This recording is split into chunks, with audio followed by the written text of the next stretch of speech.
قابل احترام معزز سامعین اور میری دینی و اسلامی ماں اور بہنوں، آج کی اس مجلس میں رسول اللہ صلی اللہ علیہ وسلم کے رضاعت کا تذکرہ کرنا ہے۔ رسول اللہ صلی اللہ علیہ وسلم کو سب سے پہلے آپ کی والدہ ماجدہ نے دودھ پلایا ہے، اس کے بعد ابو لہب کی باندی صوبیہ نے بھی دودھ پلایا، پھر آپ کا عقیقہ کرنے کے بعد عرب کے دستور کے مطابق آپ صلی اللہ علیہ وسلم کو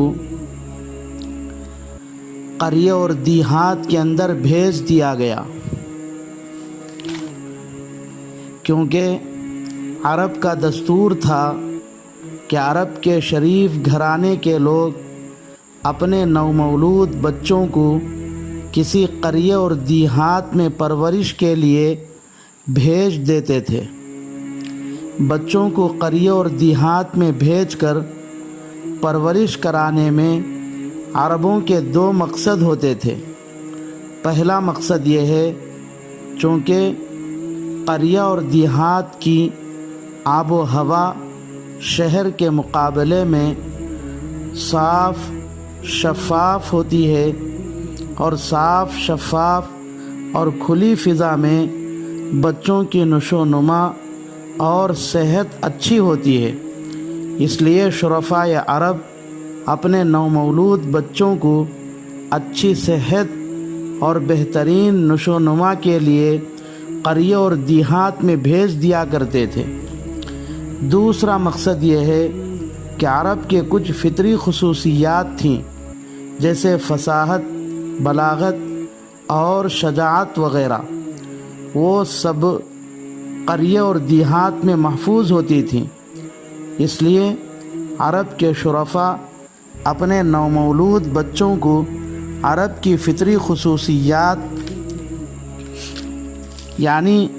فصیح اور بلیغ زبان اور شجاعت سے مالا مال کرنے کے لیے قریہ اور دیہاتوں میں بھیج دیتے تھے۔ اس لیے سال میں 2 مرتبہ عرب کے قبائل بچے لینے کے لیے مکہ مکرمہ آتے تھے، اور کھاتے پیتے گھرانوں سے بچے پرورش کے لیے لے جاتے تھے، اور ان بچوں کو اپنے گھر لے جا کر اپنے بچوں کے ساتھ ان کو دودھ پلا کر ان کی پرورش کرتے تھے۔ اس کے بدلے ان بچوں کے ماں باپ کی طرف سے ان پرورش کرنے والوں کو کچھ پیسے اور مزدوری مل جاتی تھی۔ اس طرح عرب کے لوگوں کے بچوں کی صحت اور زبان کی حفاظت ہو جاتی تھی، اور ان پرورش کرنے والوں کے لیے کچھ پیسے مل جاتے تھے۔ چنانچہ عرب کے دستور کے مطابق شہر سے بچوں کو لینے کے لیے عورتوں کا ایک قافلہ مکہ آیا، اور چونکہ رسول اللہ صلی اللہ علیہ وسلم یتیم تھے، اس لیے تمام عورتوں نے آپ کو دیکھ کر بھی پرورش کے بدلے کوئی رقم نہ ملنے کے خوف سے کسی عورت نے بھی آپ کو نہیں لیا، بلکہ چھوڑ کر آگے بڑھ گئیں اور کھاتے پیتے مالدار گھرانوں سے بچوں کو لے لیا۔ اس قافلے میں ایک خوش نصیب خاتون بھی تھی جن کا نام حلیمہ تھا۔ حلیمہ اپنے شوہر حارث کے ساتھ ایک کمزور لاغر اونٹنی پر سوار ہو کر مکے کے لیے روانہ ہوئی تھی۔ چونکہ ان کی اونٹنی کمزور تھی، اس لیے مکہ مکرمہ پہنچنے میں بہت تاخیر ہو گئی۔ حلیمہ مکہ اس وقت پہنچی جبکہ مکے کے سارے کھاتے پیتے گھرانوں کے نومولود بچوں کو ان کی سہیلیوں نے اپنے گود لے لیا تھا۔ حلیمہ کو مکہ پہنچ کر معلوم ہوا کہ مکہ میں اب صرف ایک بچہ باقی تھا، آمنہ کا لال در یتیم محمد الرسول اللہ صلی اللہ علیہ وسلم۔ حلیمہ رسول اللہ صلی اللہ علیہ وسلم کے گھر پہنچیں اور حضرت آمنہ سے پوچھا کہ پرورش کے لیے کوئی بچہ ہے؟ حضرت آمنہ نے جواب دیا، بچہ تو ہے، لیکن شاید تم بھی دیگر عورتوں کی طرح اس بچے کو نہیں لوگی، کیونکہ وہ یتیم ہے، اس لیے اس کی پرورش کے بدلے تم کو کچھ بھی نہیں ملے گا۔ حضرت حلیمہ نے کہا، میں اس یتیم بچے ہی کو لے جاؤں گی، ذرا بچے کو تو دکھاؤ۔ حضرت حلیمہ فرماتی ہیں کہ جب میں بچے کو دیکھنے کے لیے آپ کے کمرے میں داخل ہوئی تو مجھے آپ صلی اللہ علیہ وسلم کے کمرے میں خوشبو کی ایک مہک آئی، ایسا لگ رہا تھا جیسے جنت کا دروازہ کھول دیا گیا ہو۔ حضرت حلیمہ سعدیہ فرماتی ہیں رسول اللہ صلی اللہ علیہ وسلم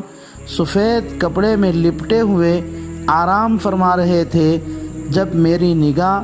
آپ پر پڑی تو آپ اتنے حسین، جمیل اور خوبصورت تھے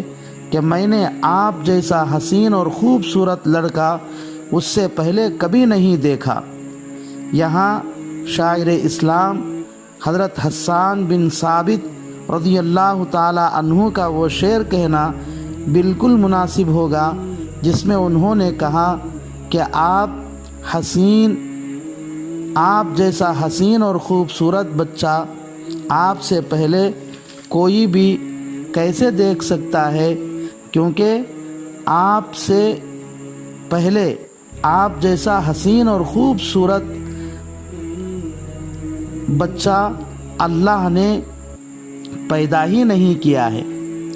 وَأَحْسَنُ مِنْكَ لَمْ تَرَقَتْ عَيْنِي وَأَجْمَلُ مِنْكَ لَمْ تَلِدِ النِّسَاءُ خُلِقْتَ مُبَرَّأً مِنْ كُلِّ عَيْبٍ كَأَنَّكَ قَدْ خُلِقْتَ كَمَا تَشَاءُ۔ حضرت حلیمہ فرماتی ہیں میں نے آپ صلی اللہ علیہ وسلم کے سینے پر اپنا ہاتھ پھیرا تو آپ مسکراتے چہرے کے ساتھ اپنے بند آنکھیں کھولی، اور جب میں آپ کو اپنے چھاتی سے لگایا تو پہلے سے میرے چھاتی سوکھی ہوئی تھی، لیکن آپ کی برکت سے میری سوکھی چھاتیوں میں دودھ اتر آیا۔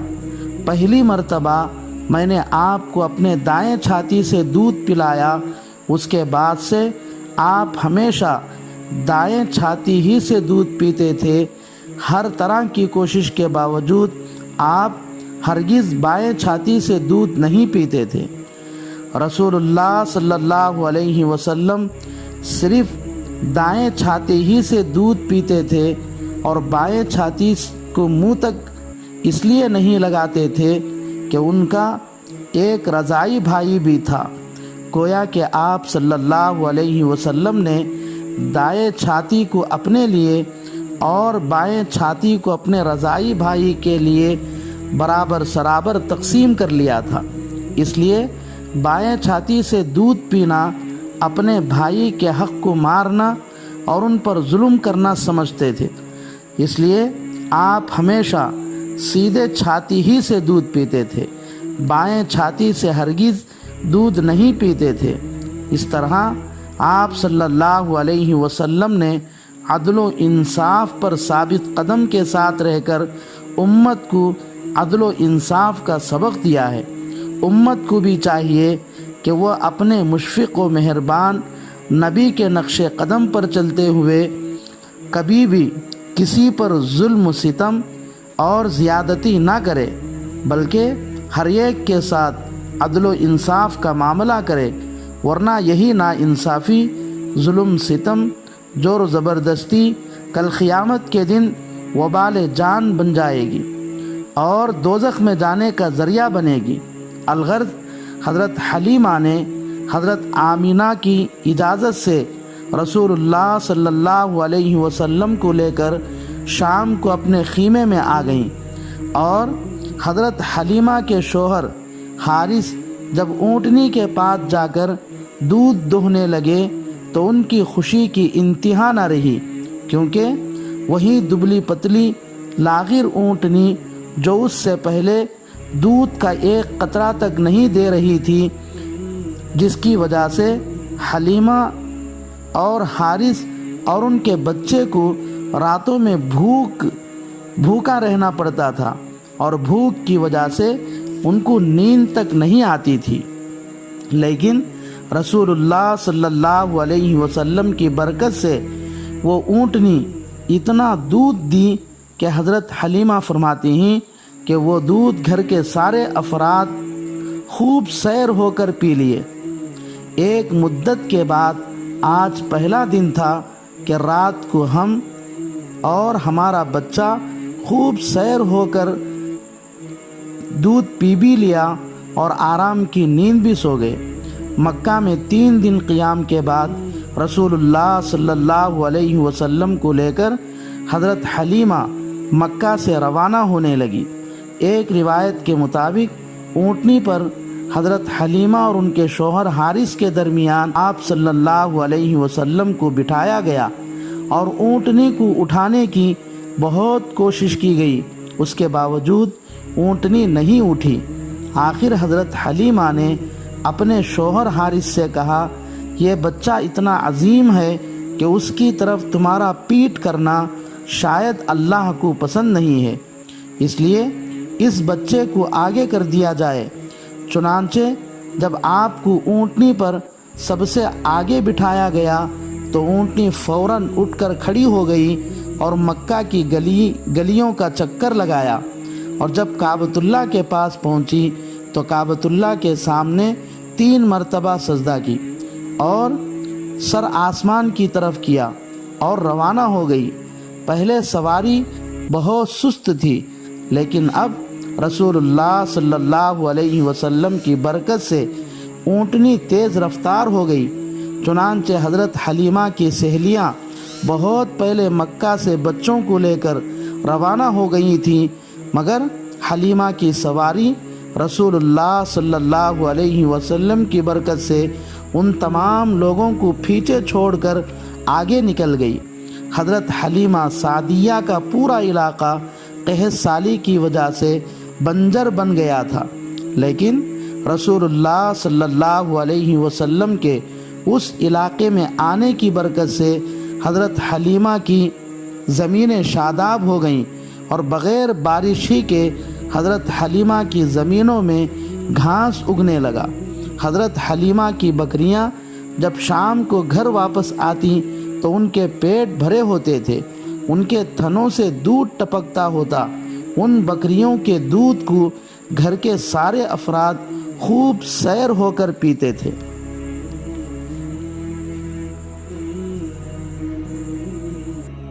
قابل